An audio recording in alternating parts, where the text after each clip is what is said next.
बता रहे थे आपका value system, I am quite impressed by you hmm, in this sense that hmm, you were saying कि हमारे लिए प्रॉफिटेबिलिटी मैटर नहीं करती, हमारे लिए कंज्यूमर लाइफ साइकिल मैटर करता है। एग्जैक्ट। अगर आपको कोई ये कहे कि आप अपने रेट पे नेगोशिएट करें, तो हम्म, क्या आपका जो सिस्टम है वो रेवेन्यू के साथ डिक्लाइनिंग फेज पर है या वो बढ़ता रहता है? यानी कि अगर फॉर एग्जांपल वो $1,00,000 वाला होगा, हम्म, तो क्या आप रेट कम करेंगे? नहीं, हमारा फ्लैट है from the day one till the day $1 and. Million भी हो तो? हाँ।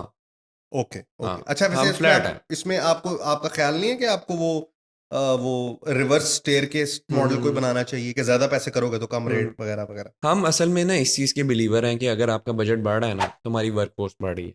हम्म। हम ये नहीं करेंगे फिर कि अगर आपका बजट बढ़ा है तो हम उसी वर्क फोर्स को और ज़्यादा उस पर बोझ डाल रहे हैं, अच्छा, उससे प्रोड्यूस कराएं। अच्छा, इसका मतलब ये है कि आप उनको ओवरलोड नहीं करेंगे। यस।